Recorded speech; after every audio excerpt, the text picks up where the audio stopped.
Remember to subscribe to our YouTube channel at NDN TV Nigeria. Click on the subscribe button and be the first to get notifications. To some extent, our constitution does not make express provision for what President Tinubu did. Our constitution did not make express provision. But in terms of emergency, in terms of serious problem, I think, in my opinion, that president or whoever that is in that same shoe has to exercise what I consider as discretionary power. As it is now,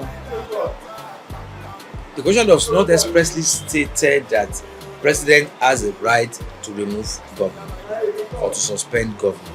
It doesn't. More so, in section 188 of Nigerian Constitution, 1999 has amended. That has to do with qualification for the office of the governor and how a governor could be removed. It was not expressly stated that through state of emergency, the president can remove governor of the state. It was not expressly stated. Equally, in section 305, that talks about declaration of state of emergency, it was not clearly stated, or it was not stated at all, that president has the power, has the right to remove an elected governor, to remove an elected deputy governor, and to suspend elected House of Assembly. There was no such provision in our constitution. But we must always have at the back of our mind that law is made for man, not man for law. And that same law allows Mr. President, in the case of the Federation, to exercise certain powers in public interest. Because public interest overrides every other interest.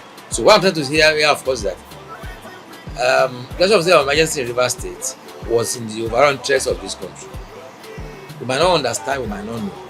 But if we were doubting, we will recollect that the very day the state of emergency was declared, a pipeline was blown up. So it was later denied that Mr. Governor did not have a hand in it. So what I'm saying is that we should avoid as much as possible crisis, because if not, we might find it difficult to resolve our differences. So in my opinion, I think there is nowhere, no time, any tribe, any nation has been marginalized. And me, I expected Mr. Governor, suspended governor, to have seen the handwritten, clearly written on the wall, but he refused to see it, because he saw it and he should know that it will be difficult for him to fight and win the members of the House of Assembly, who are clearly in the majority. Clearly the majority.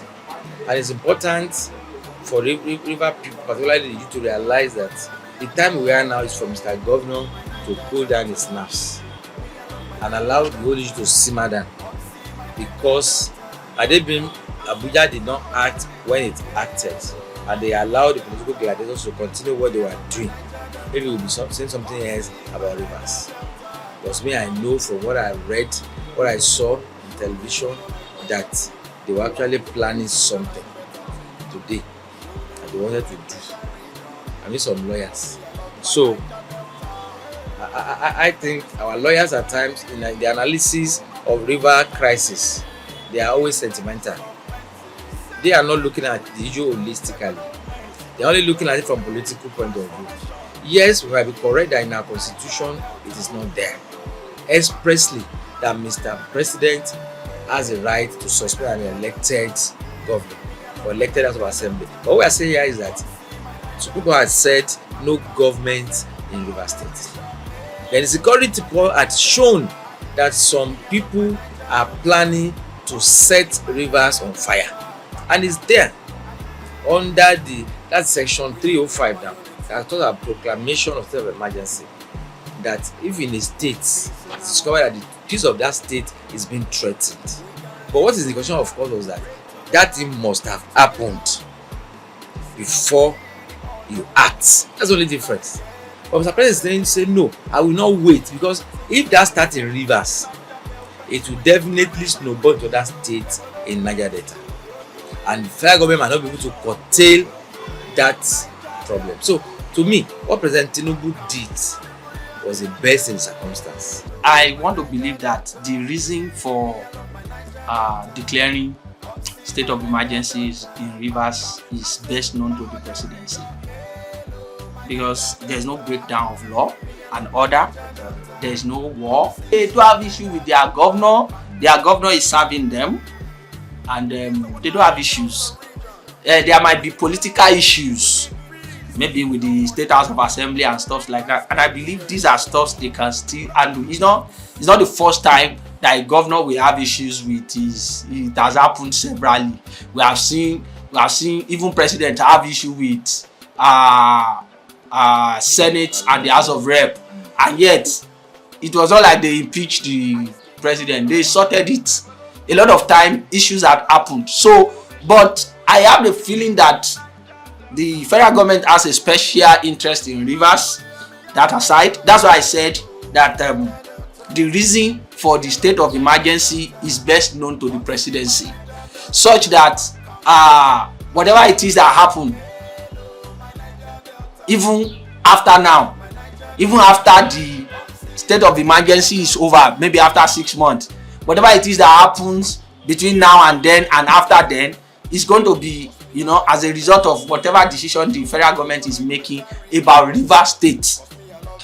Because there are a lot of states in Nigeria that there are insurgencies, there are a lot of issues, civil unrest and stuff like that. Until now, nothing has been declared. Look at Borno State, killings every day. It's the same thing in Kaduna. Southern Kaduna crisis, this one today, that one tomorrow, this one killing people, Fulani S-men killing them, Iswipe, ISIS, all of them are there. And till now, nobody has deemed it fit to go and declare state of emergency there. So why Rivers? That's the question everybody should be asking themselves. But like I said, the reasons for state of emergency in Rivers is best known to the presidency. So the issue is, people are pained. Good. The governor that was removed has his own loyalists to people who loved him and are willing to do anything just to prove their point that they love him, and probably attack one or two places. But that's not the best, because as it is now, whatever it is they attacked is still their resources, and whatever it is they destroyed as part of their amenities, they will still be the one to suffer for it. Of course, the president is not going to leave Abuja and come and live in Port Harcourt. He won't do that. So if you begin to destroy your own amenities because of whatever, it will cost the government double the previous amount to fix it back, because everything is expensive now. And so what I just expect is that people keep their calm. What is done already. And as of now, there's little or nothing they can do. Even all the fan and everybody, all the society, civil society, all the whatever that has spoken, all the Niger Delta organizations that have spoken, all the previous presidents that have spoken, has it changed anything? So if those people had spoken and nothing changed, what will a common man say to change anything? That's the question. So instead of going the destructive way, just let time solve issues. Let everything be calm, because at the end of the day, they are going to be at the losing end. I would encourage the governor, the embattled governor, to find means to sort all political issues within his domain. Put structure in place for his comeback.